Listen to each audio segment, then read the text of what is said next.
هذا انت حاليا في 2024، وهذا انت في 2034، وهذا انت ايضا في 2034. الفرق بيناتكم شنو؟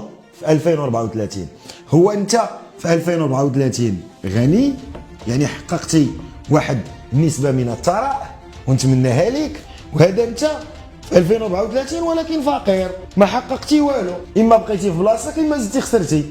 دونك السؤال شنو اللي يجعل منك غني وشنو اللي يجعل منك فقير؟ اكيد ان الارزاق بيد الله، دي راه ما تنذكروش فيها، ولكن شنو هما المسائل اللي غتقدر دير انت باش من هنا 10 سنين واش تكون غني ولا عادي تكون فقير؟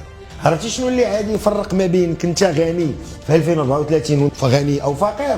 اي بيان تو سامبلومون هما لي شوا اللي عادي دير ابتداء من اليوم، يعني بما بالعربيه هما الاختيارات ديالك. يعني شنو هما الاختيارات اللي غادي تاخذ في حياتك؟ شنو هو لي شوا اللي غادي دير؟ واش غادي تقرا، واش غادي تخدم، واش غادي تجلس في القهوه، واش تلعب الكره، واش تلعب البارتي، واش تلعب الداما، واش غادي تدوز وقتك في الخوا الخاوي؟ علاش؟ لان الاختيارات شنو تعطيوك؟ تعطيوك دي ديسيزيون، لي شوا تعطيونا دي ديسيزيون، تعطيونا قرارات. دونك تتاخذ قرار في حياتك هو شنو باغي دير. هاد القرارات هادو شنو كيعطيونا؟ كيعطيونا دي زاكسيون، كيعطيونا افعال ولا اعمال كنقوموا بهم، افعال او اعمال كتقوم بها يوميا. دونك هاد الافعال ولا هاد الاعمال عندهم نتائج، دي ريزولتا. اوكي، دونك ها هما لي ريزولتا، هما النتائج اللي غادي تحصل عليهم.